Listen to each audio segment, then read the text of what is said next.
On August 15th, 2023, a father and his 4-year-old daughter were hit by a driver in an SUV. Both were rushed to the hospital, the father sustaining life-threatening injuries, and as for the 4-year-old, well, she tragically died. A memorial was erected, a rally for safe streets was held, and traffic posts were put into place. I wish this video could end here, where good people showed up and changed the intersection, making sure that never again a child, nor anyone else for that matter, will lose their life to traffic violence. But reality is complicated. San Francisco, and more broadly the rest of America, have a recurring history of accepting these traffic deaths. What undergirds these tragedies is our transportation system, how it designs streets to move cars quickly rather than keep people safe, how it builds wide arterial roads in our dense urban environment, and how it enforces car use over other forms of transportation. So if we really want to achieve Vision Zero, our city's goal of zero traffic deaths, then we need to reimagine our streets, travel a little differently, and drive less. And I understand that sometimes driving is the only way to get around. But cities outside of North America have safer, effective, and more reliable forms of transportation other than driving. There's no reason why we can't either. This video is about traffic violence, the history, the effects, the politics, and what deprioritizing cars really means for our city. Yeah, I'm jaded. I don't work, I just do what I'm loving. I don't talk everything, I just hum. Yeah, I'm jaded. Yeah.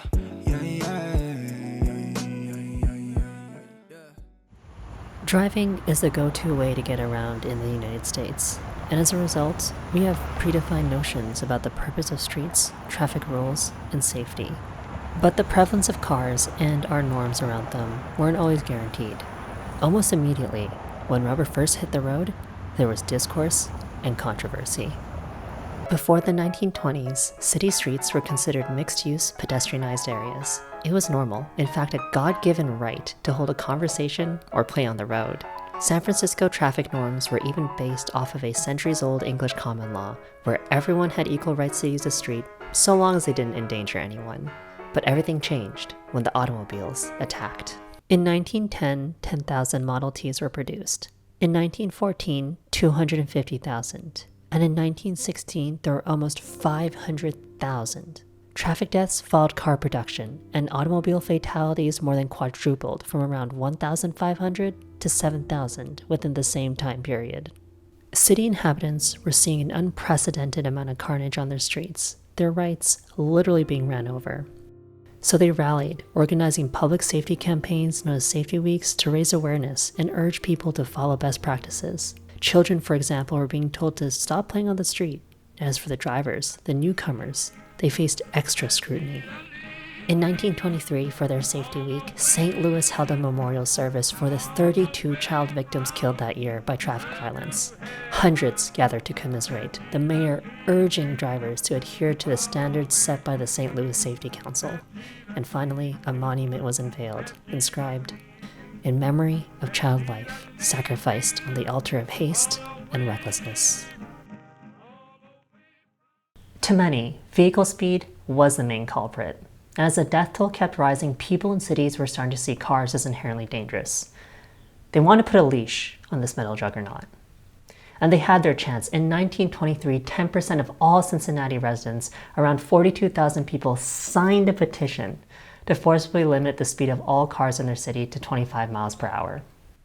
And the car industry got scared. Alfred Reeves, the general manager of the National Automobile Chamber of Commerce, personally joined rallies in Cincinnati opposing this ordinance. And Motor Age, a national automobile publication, tried to rally auto dealers everywhere across America. Do not wait until you're put on the defensive with 42,000 ignorant and angry people in a league against you.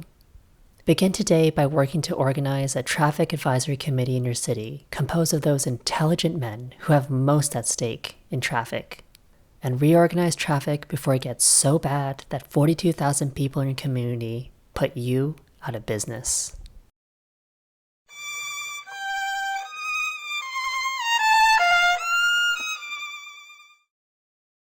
Come November, the results were finally in. The ordinance and its proponents were handed a resounding loss. But to auto interests, the victory rang hollow. You see, to truly win, they had to change the public's perception that associated traffic crashes with cars. And at the same time, they're also facing another crisis, the lack of road space. Predictably, because so many people started to drive rather than ride a streetcar or even walk, congestion became endemic. And by 1924, their worst fears were realized. Years of exponentially increasing sales halted to a stop as auto dealers sold 12% fewer cars than in 1923. Alfred Reeves told his industry peers that the top two causes of declining sales were congestion and traffic deaths. So if the auto industry were to continue growing, to continue increasing profit, then they needed to reshape our streets and reframe traffic safety.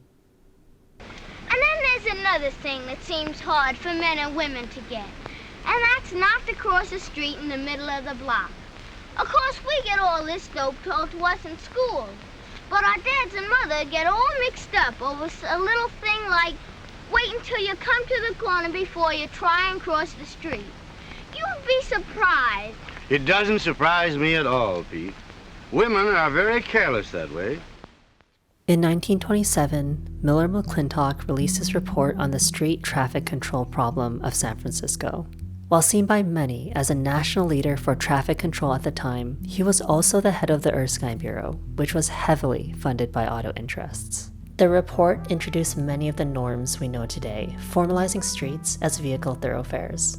Pedestrians were expected to keep to sidewalks and only cross at marked crossings. Non-essential traffic, basically any use of the street that didn't involve transportation, should be eliminated.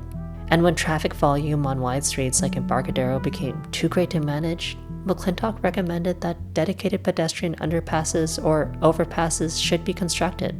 I guess as a way to keep cars moving at the expense of pedestrian accessibility? Yes, drivers were expected to yield at crosswalks and follow traffic rules, but to McClintock and the broader auto industry, the solution was clear. America, he noted, would never willingly give up the comfort and convenience of the automobile. Therefore, solving the traffic control problem, congestion, and traffic deaths meant replacing long-held pedestrian rights with rules and regulation that separated people from cars. The theory goes that once pedestrians were relegated to the curb, they would finally be tucked out of harm's way, and drivers would have the space to go even faster. If all users of the streets, both drivers and pedestrians, acted in a thoroughly rational manner and in accordance with definite standards of conduct, a large part of the friction and conflict which now exists would vanish. It is to the lack of a general understanding of suitable rules and a certainty of their application that may be attributed much of the present confusion in traffic, which is witnessed in all large metropolitan centers. Under this paradigm, solving traffic crashes was more about the enforcement and compliance to rules and regulation rather than managing the inherent danger of cars and speed. Pedestrians were no longer considered just innocent victims anymore. Women are very careless that way. For all intents and purposes, when a crash happened, the blame was placed on the careless driver or the dirty jaywalker that caused it. After all, cars didn't kill people anymore. Rule breakers did. In the motor capital of the world, they're trying something new in a campaign to make careless drivers and absent-minded pedestrians stop, look, and listen. This roving voice of the police is a watchdog of traffic, giving orders at just the right time to make both drivers and jaywalkers safety conscious, like this. Please, lady, always look at the traffic signal before you step from the curb. Red signal lights mean that pedestrians as well as motorists should stop and wait. And to solve congestion, McClintock admitted that traffic control alone would never be enough. The only real solution was to build more roads. In 1951, San Francisco adopted the Traffic Ways Plan, which proposed a network of freeways and expressways to, number one, create an adequate provision of roads for vehicle efficiency and convenience. The plan was controversial to say the least. Neighborhood associations, supervisors, housewives, everyday citizens led a series of protests against the plan known as the Freeway Revolt, While they successfully fought off some of the most egregious proposals like the Panhandle and Park Presidio freeways, parts of the plan still went through. Geary Boulevard, for example, was once home to the second busiest streetcar line in the city. But by the 1960s, the tracks were removed, homes inhabited by people of color were bulldozed, and the street widened to become the Great Wide Way. While resistant, San Francisco was not immune to the automobile frenzy that pressured cities to widen and design streets for cars. We transformed virtually all our mixed-use pedestrianized areas to a monoculture of roads engineered to move as many vehicles as fast as possible. Public transportation now had to compete with a flood of motor traffic. Spoiler, they lost, while pedestrians and cyclists could no longer travel on the street without risking life and limb. Today, transportation is synonymous with driving. And our understanding around traffic safety also changed, from viewing crashes as largely caused by automobiles to just these inevitable accidents brought about by careless individuals who disregard the law. It could be safe to drive fast, and if you're hurt or killed, well, maybe it was your fault for not following the rules. And yet, Despite over 100 years of auto-centric design and regulation, we still haven't solved traffic violence.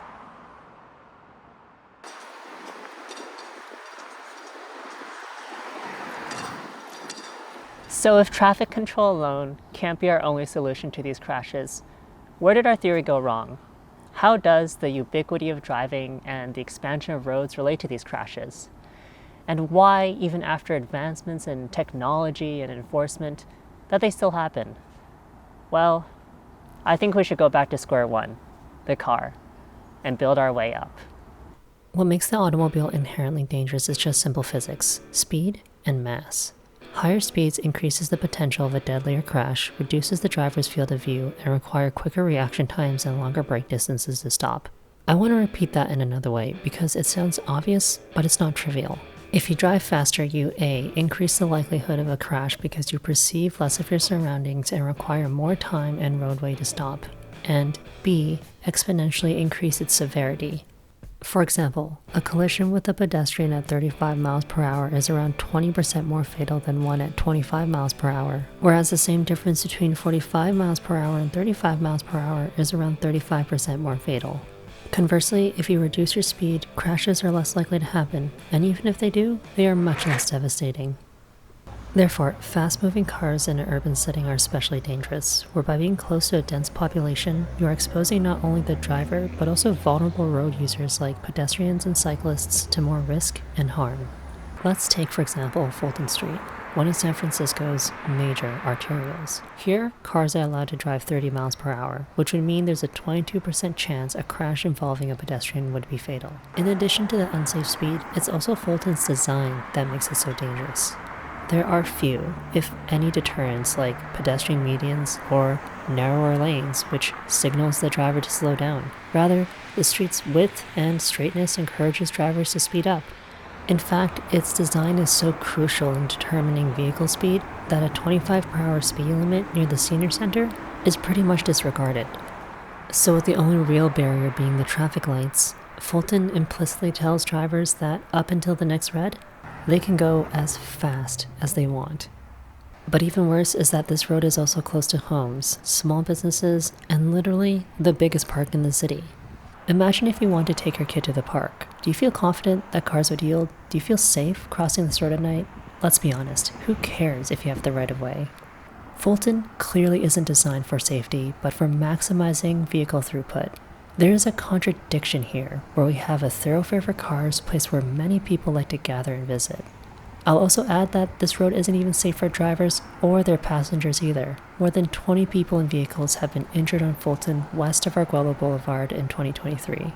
All of these factors make it a part of San Francisco's high injury network, the minority of streets responsible for the majority of vehicle crashes.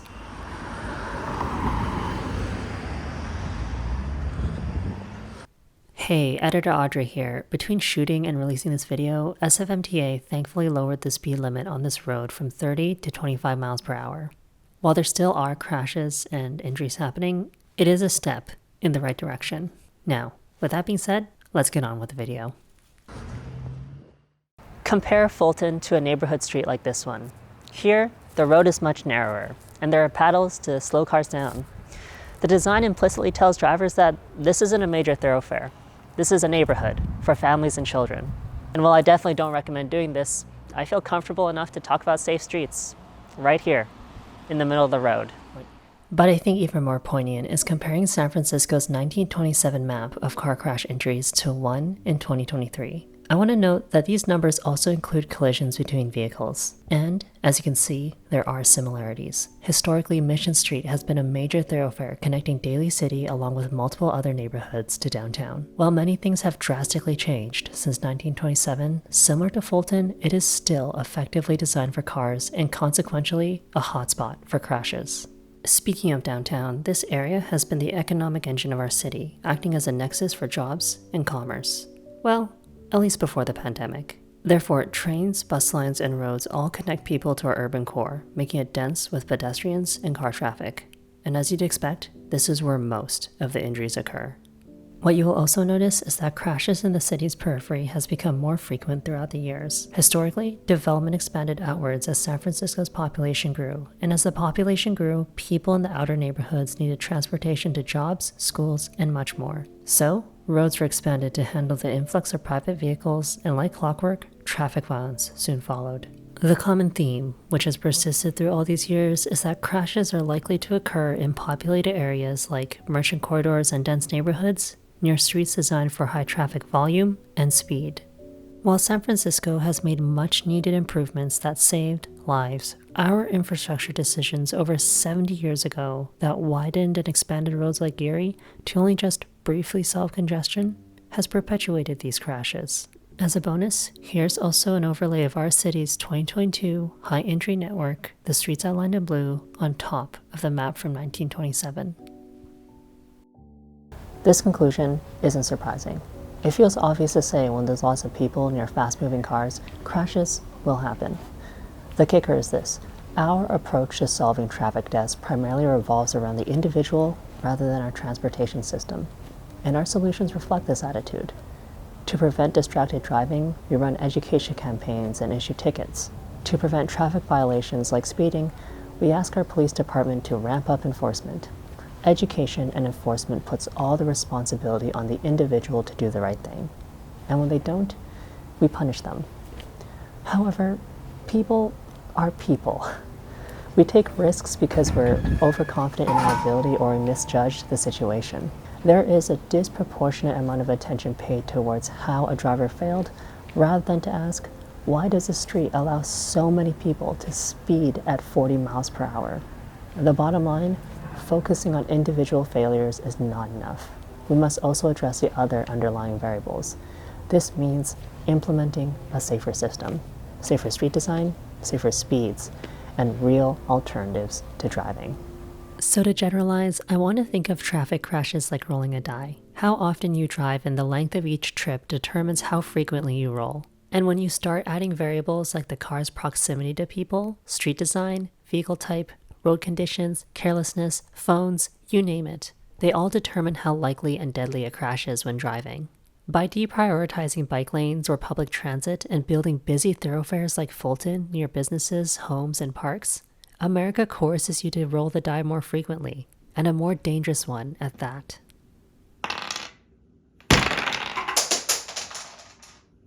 But wait, you might say, isn't it impossible to address all the factors? Wouldn't there always be a chance that someone inevitably screws things up? And yes, I agree with you that it's probably impossible to get the chance of a crash down to exactly 0%. However, designing a safe system can mean the difference between a crash you can just walk away from versus a crash where you're seriously hurt or killed. But regardless of likelihood or severity, America isn't even close to being moderately safe. A study done by the CDC showed that from 2015 to 2019, America was an outlier in traffic fatalities compared to 27 other high-income countries. And maybe unsurprisingly, car crashes are the second leading cause of child mortality in the States. The first? Well, it's guns. In San Francisco, around 30 people are killed and more than 200 are maimed and traumatized on our streets each year. Even if we ignore the crashes in front of us, there are just negative externalities that we don't consider as traffic violence. Air pollution, climate change, and even the sedentary lifestyle that our infrastructure promotes is making us less healthy and, quite frankly, killing us. So, yes, there is a lot we can do to minimize the harm caused by car dependency. But the reality is, it's possible to ensure that no one gets seriously hurt or killed by cars. We have promised the citizens in Oslo that we in 2019 shall have a livable city with large car-free areas. That will make it a more friendly city. We will have more space for pedestrians, for children, for bicyclists, and we will also reduce the pollution that we have in the air, because people are dying from the high polluted air in Oslo, and we can't accept that. Politicians now in Oslo have said that they want 20% less car journeys inside of Oslo, and additionally have the city center free of cars. So how that affected us is basically to say we have to speed up. We have to speed up the process to get new metro lines, get new trams, get new buses, and new modes of transportation, car sharing or what that might be. In 2019, Oslo accomplished a major milestone: 0 pedestrian and cyclist fatalities. Their strategy was simple. Rather than relying on enforcement, they prioritized infrastructure that reduced speed and disincentivized car use. They eliminated around 760 parking spots, replacing them with bike lanes, bus lanes, and urban parks. They converted streets in their city core to be mixed-use pedestrianized areas, attracting customers to local businesses while also accommodating delivery vehicles for merchants. Multi-lane thoroughfares had their vehicle lanes reduced in favor of the city's dedicated bike and bus network. To Oslo, discouraging driving wasn't just about solving traffic violence, but also giving urban spaces back to their citizens. And believe it or not, Americans have the Norwegians beat in the number of cities that have gone 5 or more years without a single traffic death. Hoboken, New Jersey has kept this record since 2017 by following very much the exact same principles to Oslo, redesigning streets to make pedestrians more visible, reducing speed limits, adding bike lanes, and much, much more. All of it, even at the expense of parking or road space. This all just shows that Vision Zero is possible in San Francisco. Right now, our city is planning to build over 80,000 homes by the end of this decade. The neighborhoods are only going to get denser, and people will need a way to get around. That choice has primarily been by car. But as we've seen, automobile dependency and its insatiable hunger for more road space has persisted these tragic crashes. While we could just expand enforcement, make consequences more severe, and inform the people of our city about dangerous behaviors, framing traffic violence only as a matter of compliance with rules and regulation will not solve the problem. We must also reduce vehicle speed, revise traffic rules, design streets to be focused on pedestrians, transit, and bikes, and fundamentally decouple transportation from driving, all of which have been proven to work. So if reimagining our transportation system will save lives, it should be uncontroversial, right? Well, it's complicated. And this week, the SFMTA has been getting feedback from residents and business owners on a plan to make the transit hub safer, but it's getting resistance from some business owners. On March 16th, 2024, Diego and Matilda were waiting under a bus shelter with their 2 kids near the intersection of Ulloa and Lenox. At 12:13 p.m., a driver in an SUV sped past the intersection, careened onto the sidewalk, and hit the family. The father and their 2-year-old child were pronounced dead at the scene, while the mother and their baby were rushed to the hospital. But within a few days later, they succumbed to their injuries and died. The community gathered, the city mourned, and people demanded action. Local advocates and advocacy groups like Luke Bornheimer and Walk SF joined city leaders like Mayor Lyndon Breed and Supervisor Melgar, urging SFMTA to make West Portal safe. Around a month later, the agency unveiled a plan to do just that, introducing turn restrictions, transit-only lanes, pedestrianized spaces, and much more. The only trade-off was that the traffic blocked by the turn restrictions would be diverted along adjacent streets, which ended up being the plan's downfall. Occam's razor apparently is not strong with SFMTA. If the buses were located in the horseshoe as it was built for and originally intended, pretty much all these problems disappear. I urge you to listen to the community members and secondarily listen to the project manager from this department, because this is their neighborhood. They're calling it unfriendly and chaotic. All right? That's not dangerous. A group of West Portal merchants and residents rallied against the project as soon as it was announced. Although Supervisor Melgar was quoted supporting it in an article saying that this plan takes most of the cars off the intersection, and that was my goal, she could not surmount the opposition. To them, the design was both insufficient and unnecessary. They argued the changes would have done nothing to prevent the tragedy. We were having very specific things handed down to us that had nothing to do with the tragedy. And the tragedy itself? It was a freak accident on a corridor which does not have a history of traffic deaths. Out of 58,000 accidents in whole San Francisco, 50 were there in the West Portal. Out of that, 5 were at the intersection of the West Portal and the Ulloa. It's not a high injury place. So, why destroy local businesses and frustrate the residents who rely on cars by making congestion worse? To be a business owner and have this proposal forced down my throat, just with 10 days to respond, is nothing short of disrespectful. As you can see with many other projects all over San Francisco, once cars are gone, more harm than good is done. With that comes inconvenience, which may lead people to seek alternative areas for shopping and dining, further harming the businesses in that area, including mine and many others in this neighborhood. Under this pressure, Supervisor Melgar had to backtrack, and she created the West Portal Welcoming Committee, who were composed of mostly West Portal business owners and residents. While they didn't have any decision-making power on paper, they nonetheless had influence over what the final plan would look like. SFMTA ended up providing 4 alternatives, which traded off pedestrian safety and transit reliability for better traffic flow. And after multiple meetings, a final design that removed around 30% of the transit lanes and around half the number of turn restrictions was approved by the SFMTA board. Really, what it was an augmented version of option 3A, a compromise that the majority of the West Portal Committee preferred. Now, regardless of the side we're on for this issue, I don't think anyone, including the West Portal business owners or residents that oppose the original changes, want to see their fellow community members hurt or killed. We all have the same values here. Where the conflict stems from is a fundamental disagreement over the root causes and solutions of these crashes and what the stakes of these changes really are. First, let me acknowledge a few things.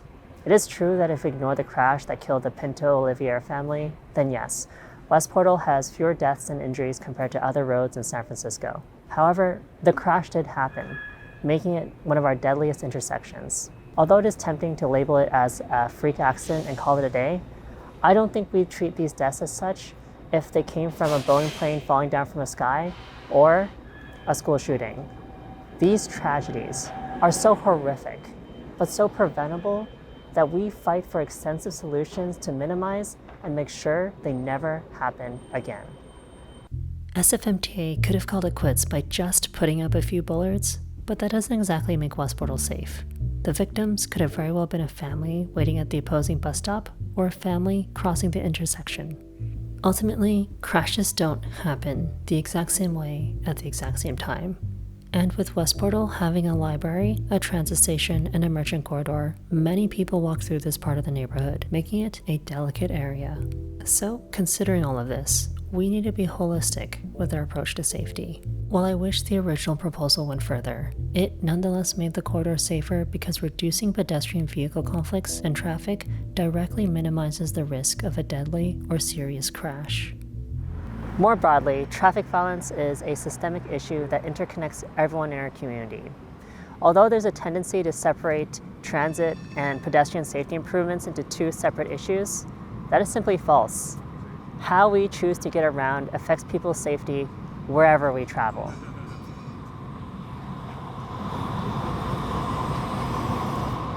For instance, the Tenderloin. It disproportionately carries some of the highest number of traffic deaths, despite having some of the lowest car ownership rates in the city, where 12% of households own at least one vehicle. This is in part because it is the densest district, containing many major thoroughfares like Hyde, Larkin, Geary, and Van Ness. Roads not used by Tenderloin's residents, but by drivers across San Francisco and the Bay Area. West Portal, on the other hand, is the complete opposite. It has an almost 90% household car ownership rate, but with much fewer crashes occurring. As you'd expect, there are just fewer people, calmer traffic, and not too many major thoroughfares. Multiple studies have shown that taking public transit is dramatically safer than driving, both for its occupants and other road users. So, car-dependent neighborhoods like West Portal have some of the biggest opportunities to reduce traffic deaths for everyone, including for themselves, by improving and riding their public transit system. Now, this isn't to say I disagree with all the changes coming from the West Portal Welcoming Committee. They did surface a very valid concern where the diverted traffic could increase the number of crashes on the adjacent Visante and West Portal intersection. And that's a good thing.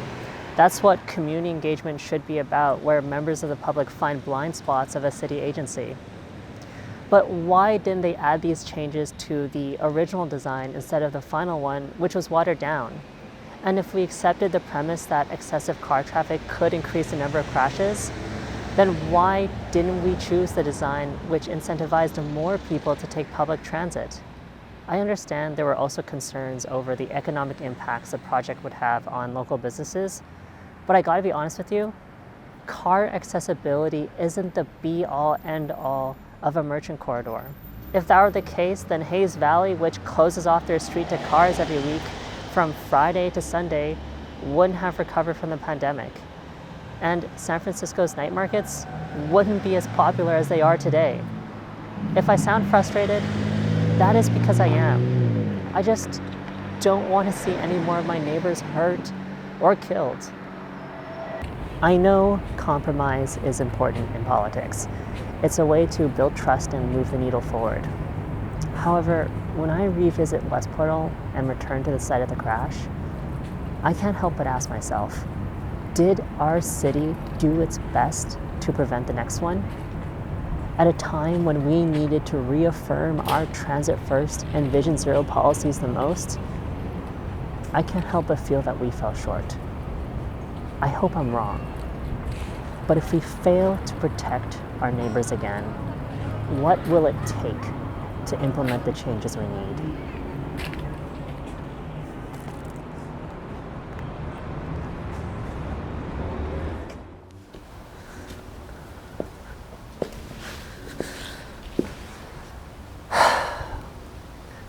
I've been active in local politics for a few years now, and projects like West Portal are probably some of the most bitterly fought issues in our city.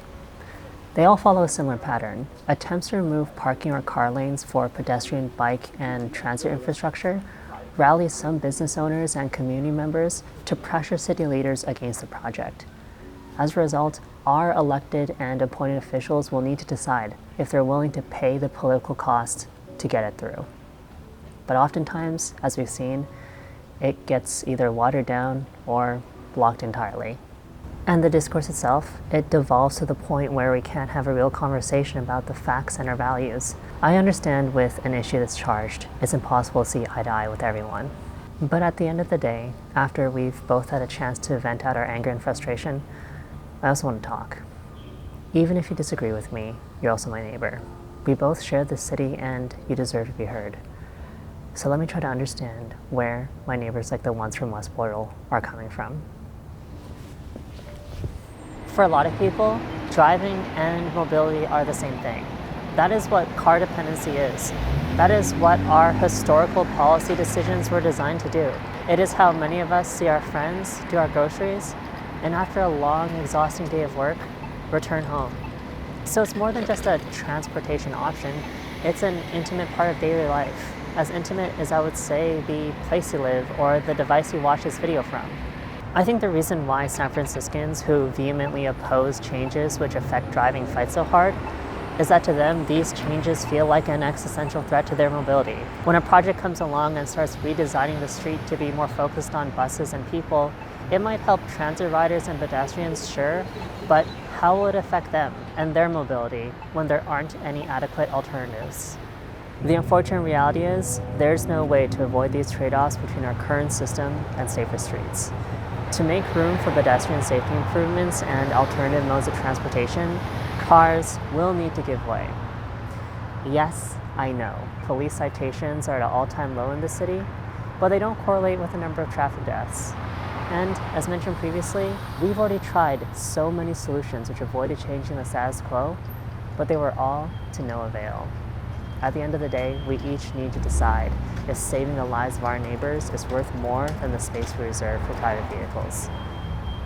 I understand the anxiety this can bring to some San Franciscans. I understand the frustration they feel when there are added delays. But I want to emphasize that these trade-offs not only save lives, they are also a part of a broader solution to solve our traffic problems, including yours as well. Because today, San Franciscans are struggling under the current system. The ever-increasing price of gas, car insurance, and maintenance is making the cost of living worse in our city. I sometimes like to talk to employees of local businesses I visit, and one of them confessed there's times where he needs to spend $40 to $50 Ubering home because the ferry, which takes him across the bay, doesn't run past 10 p.m. When I asked him if driving was an option, he said, well, he has a car, but it was just too expensive for him to fix. Another employee told me he has a really difficult time finding parking near his workplace, but he still tolerated his commute from Daly City to the Richmond because the transit options available didn't work for him. Of course, let's not forget about congestion, which can add over 30 minutes for people leaving and entering the city during rush hour. And even neighborhood groups I disagree with are concerned about the effects of traffic on their streets. Our city has tried to solve some of these problems by removing streetcars, paving over nature, and raising neighborhoods of color to build more roads and parking spaces.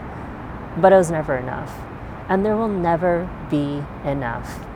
Our frustrations with congestion and parking scarcity cannot be solved by sacrificing more space to private vehicles. If we want a transportation system that is effective, affordable, and convenient for all, then the solution is mass transit, bike infrastructure, and walkable neighborhoods. Cities across the world are tirelessly working towards this goal. Although it's difficult to imagine what that could mean for San Francisco today, I want to at least try. Come with me.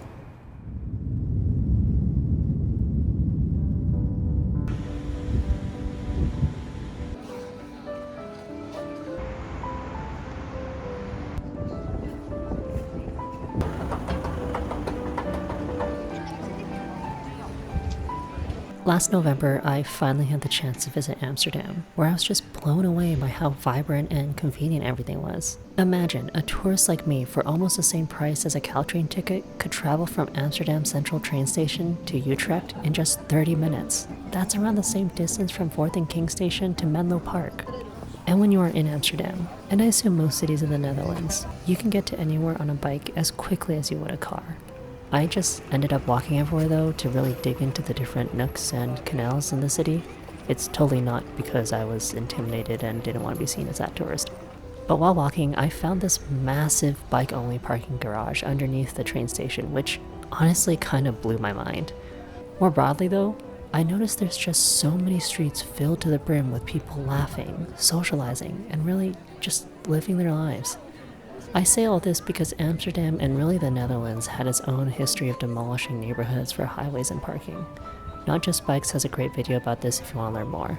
But it's clear that today, Amsterdam's investment into public transit, bike infrastructure, and pedestrian safety is paying dividends to its citizens. It's also why they have less than half the number of traffic fatalities per capita of San Francisco.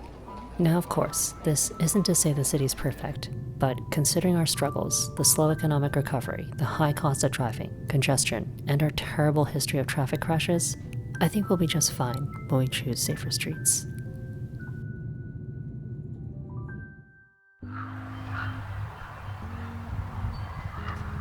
In one respect, making our streets safer is a duty to both ourselves and our neighbors, where we take on some of the trade-offs to improve a foundational aspect of our lives.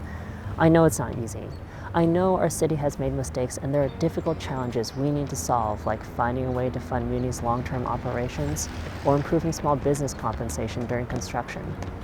However, make no mistake, these trade-offs are not a cudgel to separate us into pedestrians, transit riders, bikers, or drivers. They just simply reveal how interconnected our lives are. Even if I drive, I depend on my neighbor taking the bus to make my commute faster. Even if I don't cycle, a bike lane will make my community safer. And even if a transit project will take away some parking, it'll make my city more vibrant, convenient, and safe. No matter the viciousness of our rhetoric, nor the divisiveness of our politics, we still need each other.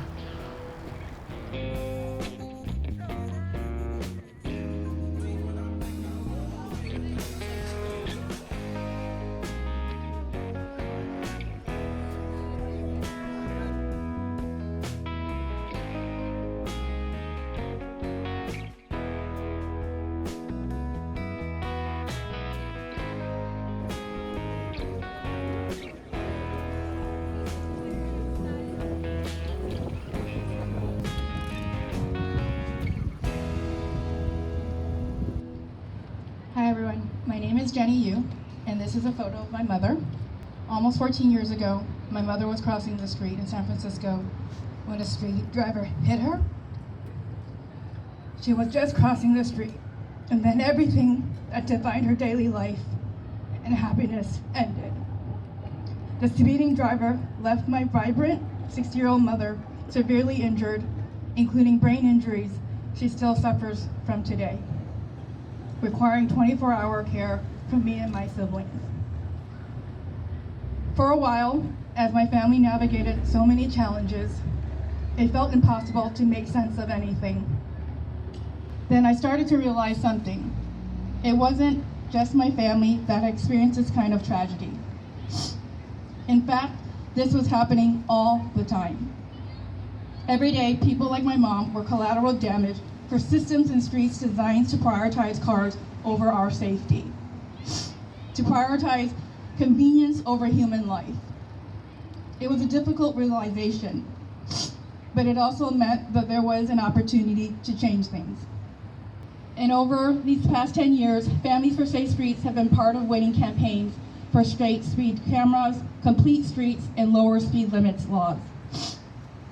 We've shown up for and supported victims, and we've kept the pressure on the essential goal of Vision Zero. Telling our stories again and again at City Hall and in Sacramento and to the media is not easy. But we need decision makers to see the human lives behind their decisions.